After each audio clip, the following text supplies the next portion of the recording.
नरेंद्र मोदी आज फिर मिशन बंगाल पर पहुंच रहे हैं। हुगली के मशहूर डनलप ग्राउंड पर प्रधानमंत्री मोदी रैली करेंगे। इसके साथ कई रेल परियोजनाओं को भी हरी झंडी दिखाएंगे। हुगली मेट्रो के एक्सटेंशन की भी शुरुआत करेंगे। ये मेट्रो लाइन काली घाटी और दक्षिणेश्वर के 2 विश्व प्रसिद्ध काली मंदिरों को जोड़ेगी। 1 महीने के भीतर प्रधानमंत्री मोदी का ये तीसरा पश्चिम बंगाल का दौरा है। प्रधानमंत्री मोदी ने ट्वीट कर हुगली में मेट्रो सेवाओं के विस्तार की जानकारी दी। उन्होंने ट्वीट किया, नवापाड़ा से दक्षिणेश्वर तक की मेट्रो ट्रेन सेवा का उद्घाटन किया जाएगा। ये योजना काफी विशेष है। इस परियोजना से पवित्र काली माता मंदिर तक सफर में आसानी होगी। प्रधानमंत्री चुनावी राज्य असम के दौरे पर भी जाएंगे। प्रधानमंत्री ने ट्वीट कर कहा, पूर्वोत्तर राज्य में जाना हमेशा खास होता है। एक बार फिर असम के लोगों के साथ मुझे धेमाजी में रूबरू होने का मौका मिल रहा है। इस सार्वजनिक कार्यक्रम में कई विकास कार्यों का शुभारंभ भी किया जाएगा। मिशन असम पर पीएम कई सौगात लेकर जा रहे हैं। प्रधानमंत्री सुबह 11:30 बजे सिलापथार में आयोजित एक कार्यक्रम में इंडियन ऑयल की बोगाईगांव रिफाइनरी में इंडमैक्स यूनिट, मधुबन, डिब्रूगढ़ में इंडियन ऑयल लिमिटेड के सेकेंडरी टैंक फार्म और तिनसुकिया के हेबेडा गांव में गैस कंप्रेसर स्टेशन को देश को समर्पित करेंगे। साथ ही धेमाजी इंजीनियरिंग कॉलेज का उद्घाटन करेंगे, जबकि स्वालूची इंजीनियरिंग कॉलेज की आधारशिला रखेंगे।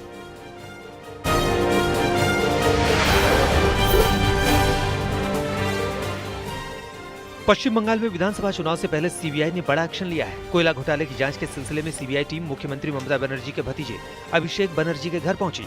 सीबीआई ने अभिषेक बनर्जी की पत्नी रुजिरा बनर्जी को जांच में शामिल होने के लिए समन दिया। इसके साथ ही रुजिरा बनर्जी की बहन मेनका गंभीर को भी सीबीआई ने नोटिस भेजा है। इनसे आज पूछताछ हो सकती है। कोयला घोटाले की जांच कर रही सीबीआई ने शनिवार को 13 जगहों पर छापेमारी की थी, जिसके बाद अभिषेक बनर्जी की पत्नी को नोटिस दिया गया। कोयला घोटाले में पत्नी को सीबीआई के नोटिस के बाद अभिषेक बनर्जी ने कहा कि हमें कानून पर पूरा भरोसा है। अगर किसी को लगता है कि इस तरह की चाल चलकर धमकाया जा सकता है तो वो गलती कर रहे हैं। अब वो लोग हैं जिन्हें दबाया नहीं जा सकता है। टीएमसी सांसद अभिषेक बनर्जी की पत्नी को सीबीआई के नोटिस के बाद सियासी वार पलटवार शुरू हो गया है। ममता सरकार में मंत्री सुजीत बोस ने सीबीआई की कार्रवाई पर सवाल उठाए और कहा कि सीबीआई ईडी का दफ्तर अब बीजेपी का ऑफिस हो गया है। वहीं बंगाल में बीजेपी के प्रभारी कैलाश विजयवर्गीय ने कहा कि बिना तथ्यों की जांच के सीबीआई एक्शन नहीं करती है। पश्चिम बंगाल में ड्रग्स केस में गिरफ्तार बीजेपी नेता पामेला गोस्वामी को लेकर चौंकाने वाली जानकारी सामने आई है। बताया जा रहा है कि पामेला के पिता ने पिछले साल कोलकाता पुलिस को एक चिट्ठी लिखी थी, जिसमें उन्होंने अपनी बेटी पामेला के ड्रग्स से एडिक्ट होने की आशंका जताई थी। पामेला के पिता ने लिखा था कि पामेला का दोस्त प्रवीर कुमार डे उसे ड्रग्स दे रहा है और उस पर नजर रखी जाए। कांग्रेस महासचिव प्रियंका गांधी प्रयागराज के बांसवार गांव पहुंची, जहां उन्होंने निषाद समुदाय के लोगों से मुलाकात की। प्रियंका ने इस दौरान योगी सरकार पर जमकर निशाना साधा। उन्होंने कहा कि मौजूदा सरकार खनन माफियाओं के लिए काम कर रही है। 4 फरवरी को अवैध खनन के खिलाफ कार्रवाई करते हुए प्रशासन ने बांसवार गांव में मछुआरों की नावें तोड़ दी थी। प्रियंका गांधी इन्हीं नाविकों से मिलने पहुंची थी। उत्तर प्रदेश की योगी सरकार आज अपना 5वां बजट पेश करेगी।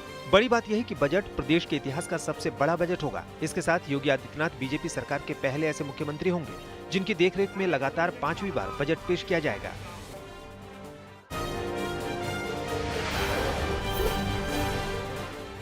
कोरोना संक्रमण के बढ़ते मामलों को देखते हुए महाराष्ट्र में आज से सभी सरकारी, धार्मिक और सार्वजनिक कार्यक्रमों पर पाबंदी लगा दी गई है। महाराष्ट्र के मुख्यमंत्री उद्धव ठाकरे ने कहा है कि लोग मास्क नहीं पहनेंगे तो लॉकडाउन करना पड़ेगा। उद्धव ने कहा कि कोरोना के प्रसार को रोकने के लिए अगले 8 दिन बेहद अहम हैं। कोविड-19 महाराष्ट्र में दोबारा अपना सिर उठा रहा है। 8 से 15 दिन में पता चलेगा कि क्या ये कोरोना की दूसरी लहर है। विधानसभा चुनाव के ऐलान से पहले राहुल गांधी एक बार फिर केरल के दौरे पर पहुंचे हैं। अपने संसदीय क्षेत्र वायनाड में राहुल गांधी किसानों से संवाद करेंगे और ट्रैक्टर रैली में भी शामिल होंगे।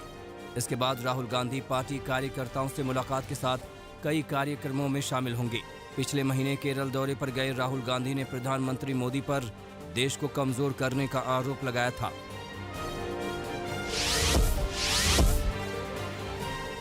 पुडुचेरी विधानसभा में आज बहुमत परीक्षण होना है और बहुमत परीक्षण से ठीक पहले कांग्रेस को एक और झटका लगा है। रविवार को डीएमके के एक विधायक ने अपना इस्तीफा स्पीकर को सौंप दिया। 17 फरवरी को कांग्रेस नेता राहुल गांधी के दौरे से पहले पुडुचेरी में उनकी पार्टी के 4 विधायकों ने इस्तीफा दिया था। जिसके बाद नारायण सामी की सरकार पर संकट के बादल मंडराने लगे थे।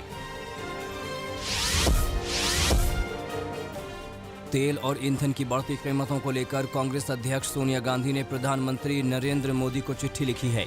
चिट्ठी में सोनिया गांधी ने लिखा कि सरकार लोगों की दिक्कतों को दूर करने की बजाय उनकी तकलीफ बढ़ाकर मुनाफाखोरी कर रही है। सोनिया गांधी ने सरकार से ईंधन की बढ़ी हुई कीमतें वापस लेने की मांग की। यूपीएसटीएफ की टीम ने पॉपुलर फ्रंट ऑफ इंडिया के दिल्ली के शाहीन बाग स्थित दफ्तर पर छापेमारी की। रऊफ शरीफ से पूछताछ के बाद यूपीएसटीएफ की ओर से ये कार्रवाई की गई। यूपीएसटीएफ की टीम रऊफ को केरल से लेकर आई है। रऊफ पर हाथरस कांड के बाद हिंसा की साजिश रचने का आरोप है। हाथरस कांड के बाद हिंसा की साजिश को लेकर पीएफआई के 4 सदस्यों की पहले ही गिरफ्तारी हो चुकी है।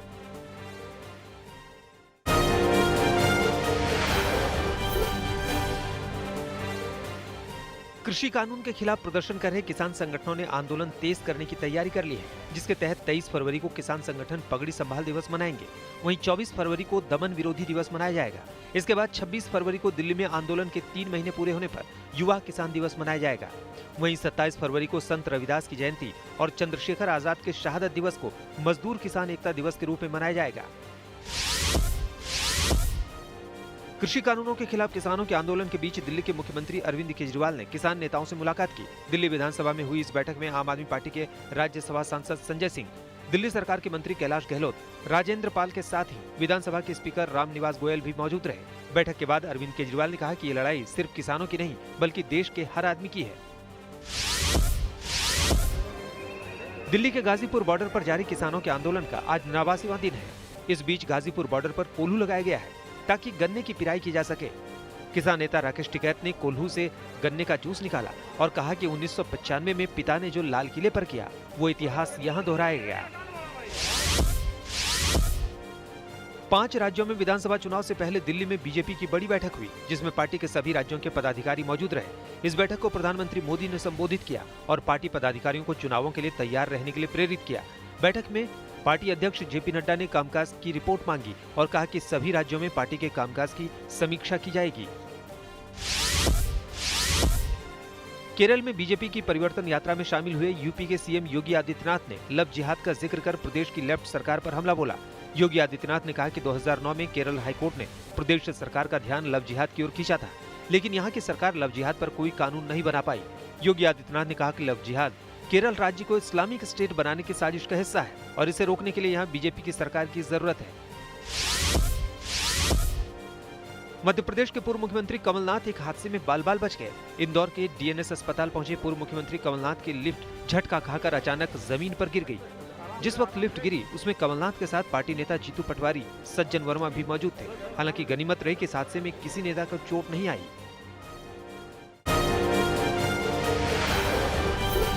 अंबाला में हत्या के मामले में पार्षद के पति और देवर को गिरफ्तार किया गया है। मामला अंबाला के गोवर्धन नगर का है। 16 फरवरी को यहां 2 गुटों में भयानक झगड़ा हुआ था। इस झगड़े में एक शख्स की हत्या कर दी गई थी। जिस शख्स की मौत हुई उसके परिजनों ने पार्षद महिला और उसके परिजनों पर हत्या का आरोप लगाया था। पुलिस ने महिला पार्षद के पति और देवर को हत्या के मामले में गिरफ्तार कर लिया है, जबकि महिला पार्षद फरार है। यूपी के हरदोई में 16 फरवरी को मिले अर्ध जले शव मामले में पुलिस ने बड़ा खुलासा किया है। पुलिस के मुताबिक 16 फरवरी को एक शख्स के साथ बाइक समेत जला हुआ शव मिला था। पुलिस के मुताबिक मृतक शख्स ट्रांसफार्मर चोर गैंग का सदस्य था। ट्रांसफार्मर चोरी करते समय इसे करंट लगा था और इसकी मौत हो गई थी। चोरी का खुलासा न हो इसलिए गैंग के बाकी सदस्यों ने बाइक समेत इसे जला दिया था, लेकिन पुलिस ने अब इसका खुलासा किया और 8 लोगों को गिरफ्तार कर लिया। उत्तर प्रदेश के बलिया में सुरहा ताल में डूबने से 2 लोगों की मौत हो गई। बताया जा रहा है कि यहां 5 लोग नाव में बैठकर सुरहा ताल में पिकनिक मना रहे थे। पिकनिक मनाते वक्त सेल्फी लेने के दौरान यहां नाव पलटी और 5 दोस्त पानी में बहने लगे। इनमें से 3 को तो बचा लिया गया, मगर 2 की मौत हो गई। 5 दोस्त बांसडीह कोतावली के मेरिटार गांव के रहने वाले हैं। कुल्लू पुलिस ने हिमाचल में हेरोइन सप्लाई करने वाले मुख्य तस्कर को गिरफ्तार कर लिया। ये तस्कर नाइजीरिया का है। और इसे दिल्ली से गिरफ्तार किया गया है। पुलिस के मुताबिक आरोपी हर महीने करीब 10 किलो हेरोइन कुल्लू भेज रहा था। इस हेरोइन की कीमत करोड़ों में होती थी। ये हेरोइन देश के अलग अलग हिस्सों में सप्लाई की जाती थी। कुल्लू पुलिस आरोपी की तलाश में करीब महीने भर से जाल बिछा रही थी। आखिरकार पुलिस को सफलता मिली। पुलिस का दावा है कि हिमाचल के करीब 36 युवा इसके संपर्क में हैं। पुलिस ने आरोपी के पास से 5 मोबाइल और 1 लैपटॉप बरामद किया है। राजस्थान के सीकर में एक ही परिवार के 4 सदस्यों की खुदकुशी से हड़कंप मच गया। यहां पुरोहित की ढाणी में रहने वाले परिवार ने खुदकुशी की है। बताया जा रहा है कि 4 महीने पहले इस परिवार के जवान बेटे की मौत हुई थी। इस अवसाद में पूरा परिवार था। आखिरकार दुखी होकर माँ बाप और 2 बेटियों ने एक साथ फांसी लगा ली। पुलिस ने शवों को पोस्टमार्टम के लिए भेज दिया है और पूरे मामले की तहकीकात में जुट गई है।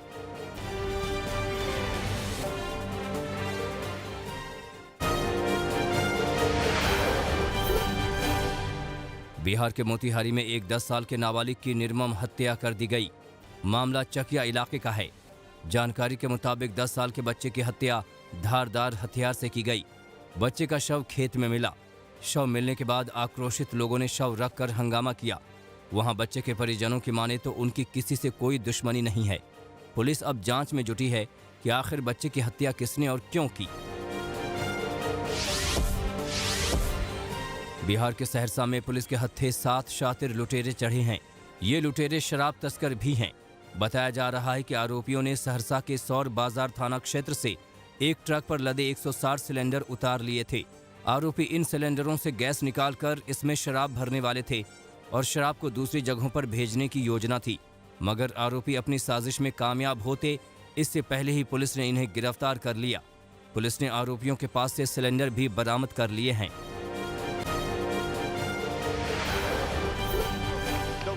टीम का ताज रुबीना दिलैक के सिर सजा। रुबीना दिलैक